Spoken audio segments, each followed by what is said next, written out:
All right, guys, I think we're back. Hopefully, this holds up. I just did a check on my internet stream, and the upload's just not working all that great. So, man, I think what I'll do is I'll record a video.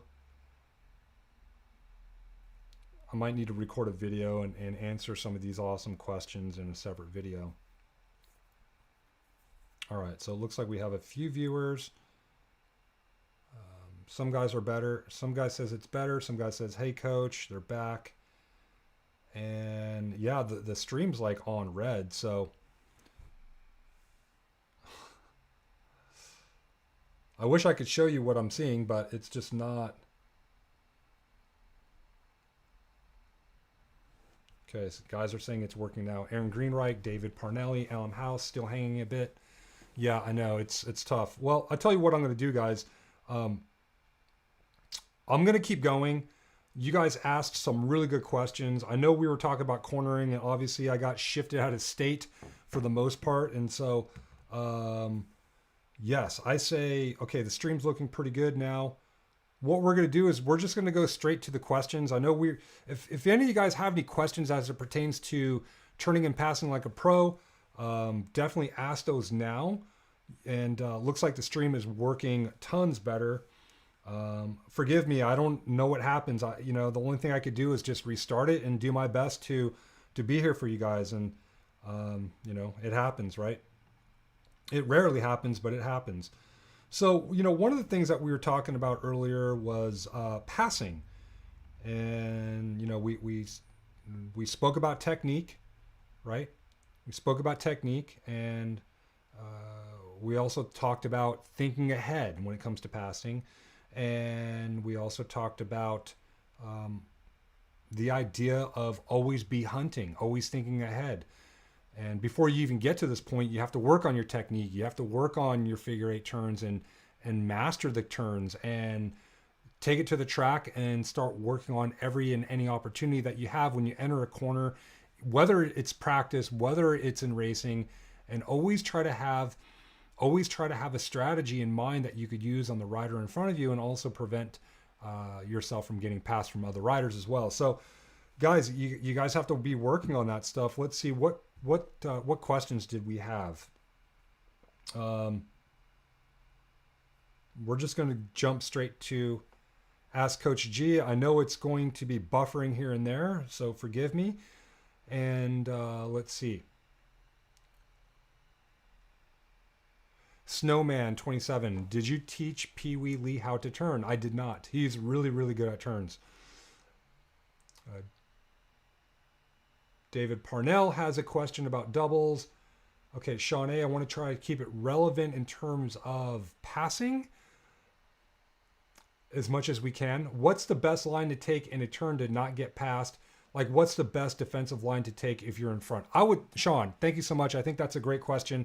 And I would say at the end of the day, the best line and choice that you could take to not get passed is take an inside line, right? Take the inside line and make the rider go around you. Now, here's the tough part. Mentally, it's tough because it's like when you enter that inside turn, when you enter the inside and you come up high in the turn, you're going to be coming out of that turn with a little bit less speed, but at least you didn't get passed. And keep in mind, when you come up high in the turn, you're going to come down with more speed because you're on the highest part of the turn. So what you want to do is just simply jump to the inside on the next straight, right? And so you could just play the inside game where you're moving the rider up, right? Sometimes it might behoove you to just wait for that rider to be on the outside of your hip, and that way he can't dive underneath you. That's perfectly okay. I know as a young kid, listen, when I was like 10, 11, 12 years old, I had a hard time wrapping my head around going on the inside. My dad will always get on my case. Make him go around you, Greg. Make him go around you. And I'm like, dude, I don't want to go on the inside because it takes a lot of work to keep my momentum coming out of the turn. As a 10, 11, 12-year-old, it's hard to get over that, right? It's like, man, my dad's telling me what to do. And it's like, I didn't want to listen to my dad for some reason. I don't know why. We, as kids, we have a hard time listening to our parents when it comes to racing strategy and technique and ideas. And so, but he was absolutely right. You know, in hindsight, 100% correct. And we laughed at it as I entered, you know, into the professional ranks. And, you know, I would be leading a race and I would hear my dad, you know, cover the inside, make him go around you. It's really simple. Like I was watching Supercross the other night on Sunday afternoon, and same thing, man. I mean, it's no different. Those guys, if they cover the inside, make the rider go around you, it's much harder. If you just leave the door open, you're just inviting people to come on the inside. And the idea is to make it hard for the competition, not easy, right? So, Sean, I hope that answers your question. And the other thing that you could do to ensure that you can keep and maintain and build your speed coming out of corners is to practice flat ground turns. Also, another thing that you could do is set up like a slalom course in a bicycle friendly safe area, say like a schoolyard on an off day when there's no schools there, no kids that are there. And so set up some cones, and what you could do is just practice doing the slalom technique where you're going to be forced to accelerate flat ground out of the corners. Now, this helped me out a long time ago as a pro. You know, I had a mentor who built these flat ground dual slalom courses. They were really all the rage back in the late 90s and the early 2000s. Mountain bike dual slalom was huge. And so he built this slalom course, and he would be on his mountain bike, I would be on my BMX bike, and we would race each other. And it was crazy how much I was able to program and develop awesome power pedaling out of the flat part of the corner, or really any flat corner. And what I mean by that is that by practicing that on flat ground, when I got to the races, I was able to take like a low line and come out with awesome speed and acceleration out of the corner and be able to keep up with guys that were higher up on the corner that are coming down with more momentum. So that's an easy way for you to work on your exit speed.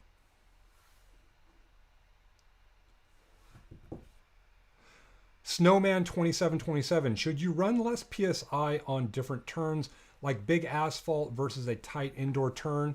You know, man, I would say at the end of the day, it's going to be really hard, right? Like, honestly, I loved running. I love running 80 PSI front and rear tire, call it a day. I was running Tioga power blocks. I think I was running I don't remember the model name, but I was running I think it's the X Factor or whatever on the front. Same tire, 80. It doesn't matter if it was dirt or if it was asphalt. I would say practice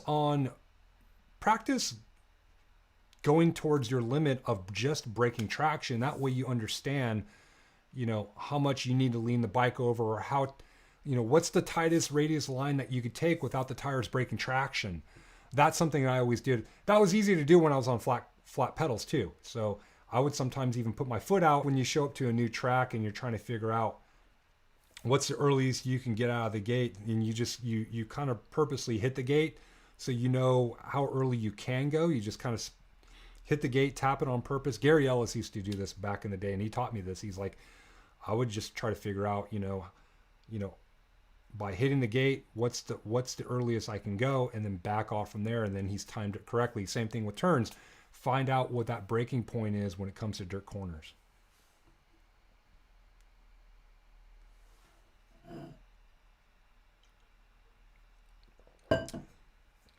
N51F, welcome to the show, man. You said that you were down under. I recognize that, man. And you mentioned in the earlier feed that I've helped you out with your mindset, man. I'm really grateful for the opportunity to be your coach and help you out, man. Thank you so much for the feedback. He says, what should I do if the rider in front brake checks? This happened to me last week, costing me 3 positions. You know, I got to see the video, but at the end of the day, yeah, man, something get brake checked. That means you've put yourself in a position where the rider can kind of see you in the corner of the eye. And what you want to do is you want to have that element of surprise. Maybe perhaps not run up on him so quickly.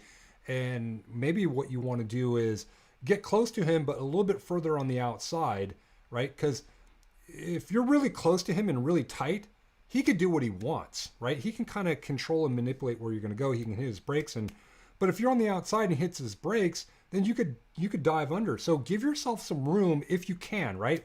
sometimes that's hard to do because if you give yourself some room going in the corner, then you have to think about the guys that are like in second, that are in third and fourth place behind you.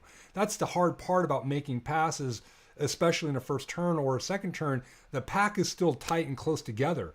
So it's like chess, right? Like if I make this move, someone else is going to do this while I'm trying to pass this guy, right? Sometimes you're trying to set up the guy in front of you. Like if you're a third place guy, sometimes that's a really, really good position to be in because you could do a 2-for-1 where I'm just going to give yourself some room to where he can't break check you and do an aggressive crossover pass and just commit to it, right? If you commit to it and the guy in third or fourth, he runs in the back of your tire and falls, hey man, whatever. You know what? You need to program the other riders that you're an aggressive rider and you're there to make moves and kick some ass, man. Like straight up. Sometimes you just have to be the aggressor sometimes, man. And that's racing in corners, man.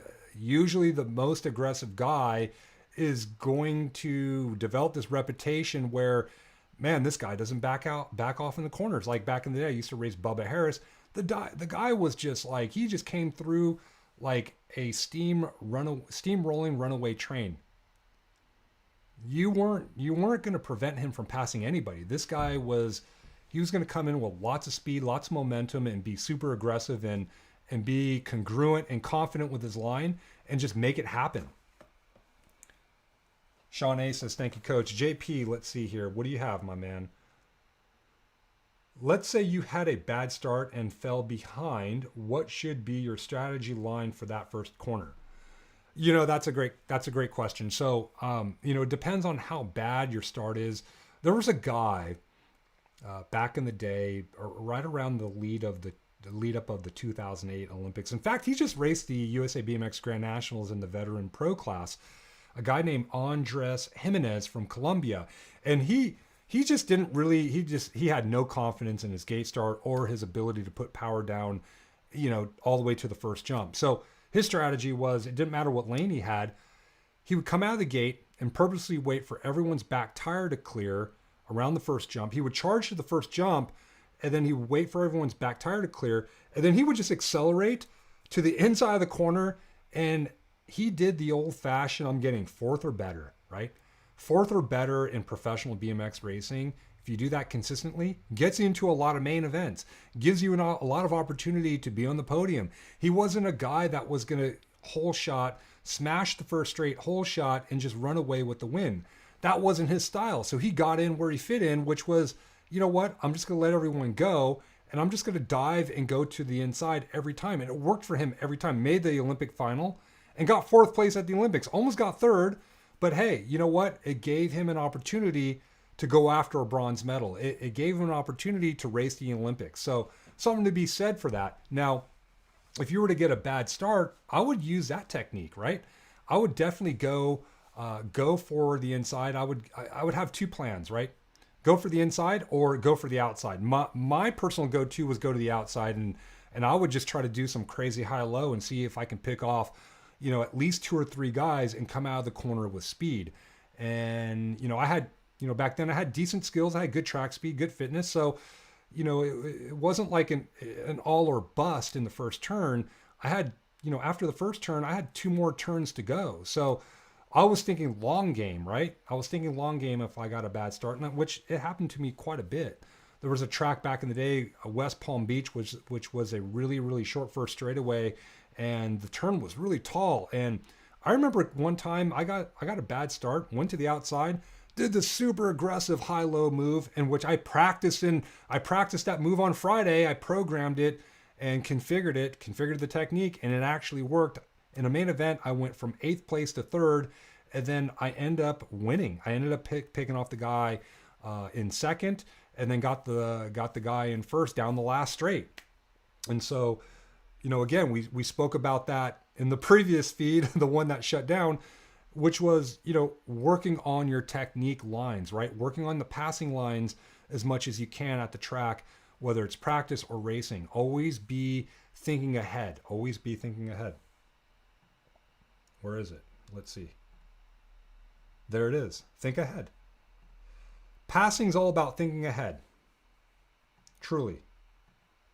It's all about thinking ahead.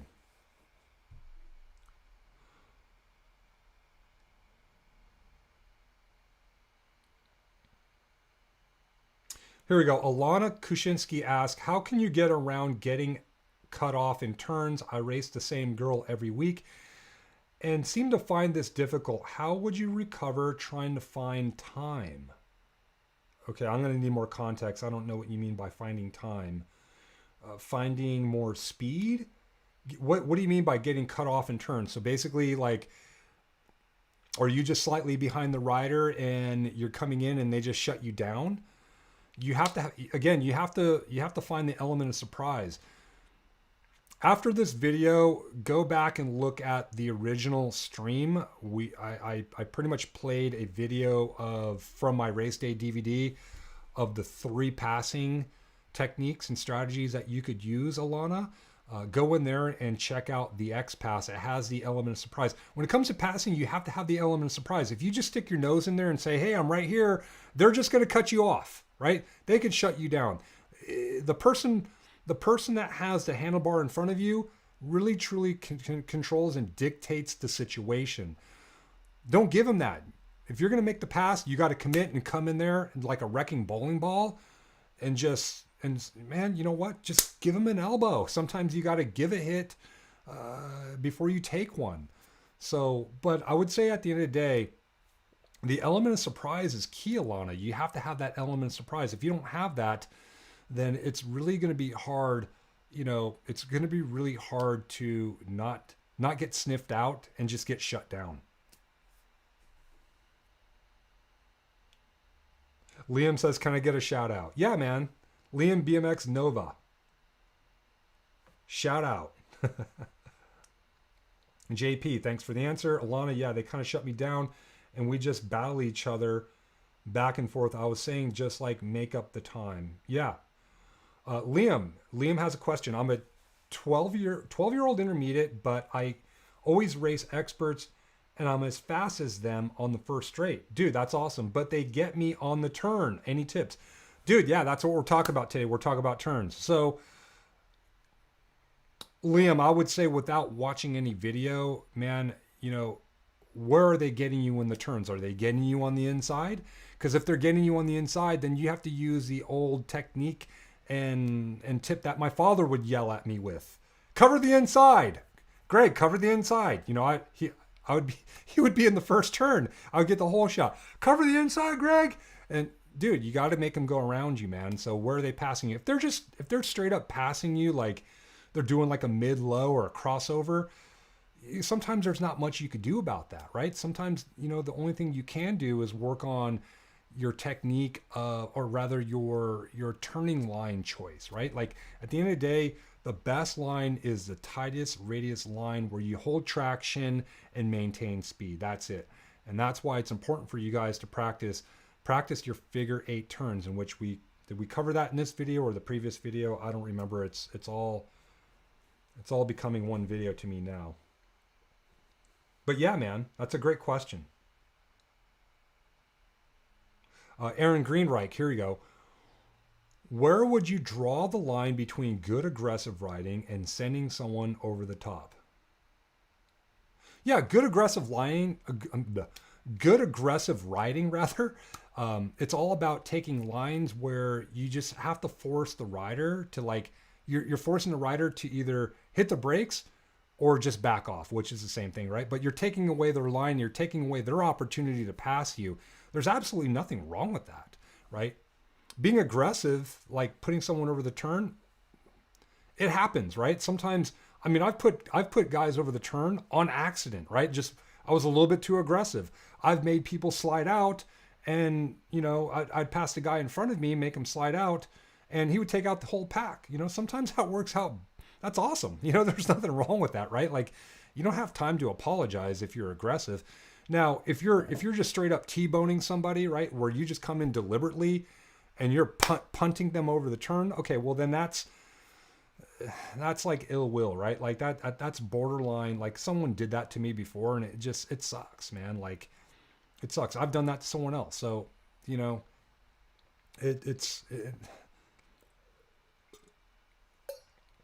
it's not cool. It's not a habit that you want to be practicing all the time, right? You're going to get in a lot of fights.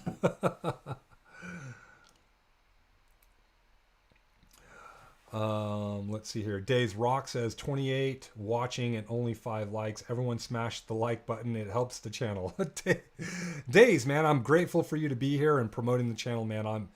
Hey, I tell you what, and more importantly, if you guys are finding this helpful, head over to bmxtraining.com and become a member, more importantly, because there's more turning and passing tips in there. There's lots of racing strategy tips that you guys can use.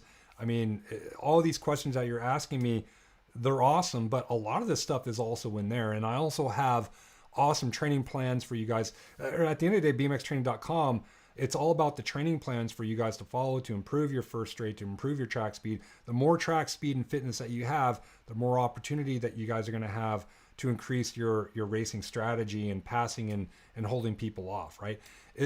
Would it be helpful if you guys were fit in an effort to take any line in the turn that you want and be able to come out with awesome power and hold your speed and maintain fitness throughout the entirety of the race lap? Head over to bmxtraining.com, check it out.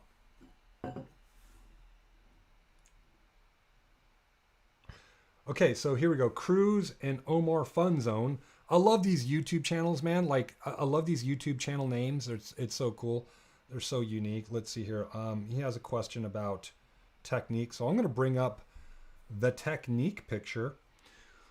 Cruz says, why do you recommend having the outside pedal down versus having both level? Seems like I always go into the turn with pedals level and can't get my outside pedal in the down position. Listen, Cruz, I think this is a great question. I think there's no wrong or right here. Here's the deal. When you have the outside pedal down, then you can lean the bike over a little bit more.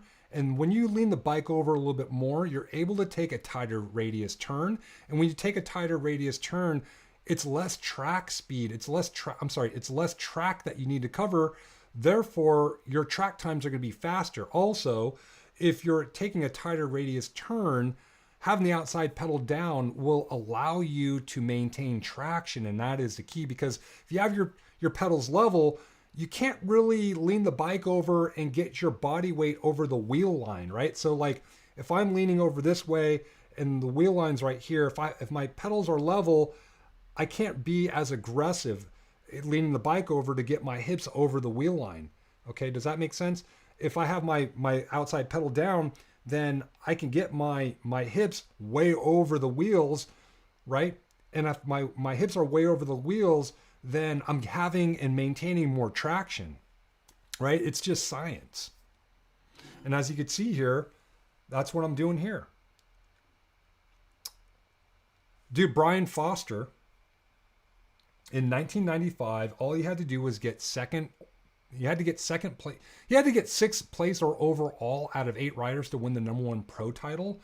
And in the last race, he had to finish second or better in the 3rd main because he messed up in the first 2 mains.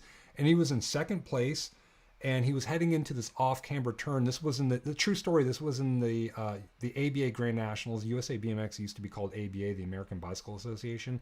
But back in 1996, he had 2 turns to go. 2 turns to go, and he goes into this corner, pedals level, the front wheel washes out. I would say that if he was to go into that corner, outside pedal down, he would have rewrote the history books. He would have became the #1 pro. So that is the reasoning. That is the reasoning behind having pedals level versus the outside pedal down. It comes down to more traction. Now, this is just something that you need to practice, right? Practice figure 8 turns. Okay. If you just wait to go to the track, man, it takes a lot of energy to do full laps to practice turns, does it not? So practice figure 8 turns. Let me show you that. Hopefully this works. You probably hear the audio while I'm talking over it, and that's. But if you do figure 8 turns here, right? Look at how many opportunities we get to turn. I mean, within 10 seconds, we already practiced 5 turns. It would take you 10 seconds to practice 1 turn out of BMX track. So figure 8 turns is a great a great way to go deep into practicing turns. As you can see, our outside pedal's down. This forces you to have the outside pedal down because you're trying to aggressively take a tight radius corner because the cones are so tight and close. I would say the cones are probably about 3 meters apart. That's probably around 10 feet. Probably stretch them out a little bit longer, but maybe 5 meters, maybe 20 feet. And yeah, man, practice getting that outside foot down, outside arm up. Look ahead where you want to exit the corner. Press hard in that outside foot. Lean the bike over. You don't have to go fast. Lean the bike over and just get a feel of what that traction feels like. Make sure that the body is balanced between the front and rear wheel as you're applying pressure into the bike, right? Making sure that you feel that there's not too much weight on the front wheel and not too much weight on the rear wheel. You want it evenly distributed, because if you lean too far back and the front wheel becomes unweighted, it's going to wash out. If you're too far forward and the back wheel becomes unweighted, then the back wheel is vulnerable and sliding out. So practice your technique, man. We can't express it enough. Man, we've covered a lot in an hour, man. I've never talked about turns so much. Man, I tell you what, it's one of my favorite topics, because turns, it makes up for 1/3 of the racing. It gives you the most opportunity to make up ground, to make passes, to execute the element of surprise and execute passes on people. Turning, man, it's an awesome area to improve your racing strategy, guys. Andy Lim, hey Coach G, I totally forgot we're doing this on Tuesday. Jason P, how far are those cones apart? Yeah, they're probably a little bit more than 10 feet, but try, Alana, Jason, I would definitely try maybe definitely more than 10 feet. I would go for 20 feet. You want it 20 feet, man. Nicholas Bass, in your video of figure 8 training, I noticed that you are standing pretty tall. Should you be more crunched than that, or do you want to be taller? Was I tall? Yeah, I would say in that because I was looking to pass Corbin and I was more the aggressor. Here's the thing. Being really low is going to give you an opportunity to lean the bike over and get it low, right? So here, I would say I'm pretty low, right? My elbows are bent, and I would say I'm low there. But on the flat ground, in that context of situation, yes, I probably didn't need to be as low. I was probably just kind of looking for it, and then when it's time to just shove my bike in there and give Corbin a bump, it didn't matter where my body positioning was. I was more or less just trying to, whip him into turning shape, right? But definitely, I think at the end of the day, Nicholas, you definitely want to stay low, because lower center of gravity is going to enable you to have better traction through the turn. Great questions, guys. This is really helpful.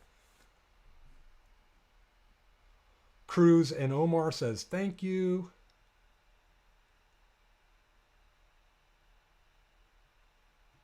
Well, cool, guys. Thank you so much for joining. We went a full hour. Sorry about the difficulties. Thank you so much for the opportunity for me to be your coach. Tuesday, I like Tuesday. I think Mondays are tough, because the weekends I just smash myself with training and I'm busy, and then Monday comes along and I got to put a bunch of fires out in my business, and it's oh man, I wasn't able to prepare, but I felt I feel really energized today. I felt like I came in with more information. So let's try Tuesday again next week. What do you guys say? Kelly says, great topic tonight. Yes, I think so. I had a lot of fun with it. Had a lot of content to give you guys, and I think we had a lot of good questions. This is an area that we don't cover most often, right? We're always talking about acceleration. Everyone wants to get a faster first straight. Everyone wants to improve their gate start. Everyone wants to talk about jumping and manualing, but we do tend to forget about turns, and there's so many opportunities to talk about turns. Matt Johnson says, thanks, Coach. All right, guys. Well, I'm going to wrap it up. Again, if you guys find any value in this, make sure you guys share the video, leave a comment, like, subscribe if you guys haven't done so already. Also, if you guys want to support me, I really appreciate that. Check out bmxtraining.com, become a member. That supports me. That keeps me going in an effort to, take care of the lights and maybe perhaps the internet connection and whatnot. Again, I am so grateful for the opportunity to be your coach. And guys, let's shoot for Tuesday again next week. I like that. I'm liking Tuesday. And yes, if you guys have any questions, if you guys have any comments, make sure you guys email me, info@bmxtraining.com, and I'll see you guys next Tuesday for another live edition of BMX Coach Live. Next Tuesday, I'll see you guys. You guys have a great week. Keep working hard. Keep up with your aims and your goals. And yeah, man, have a safe week, and I'll see you guys next Tuesday.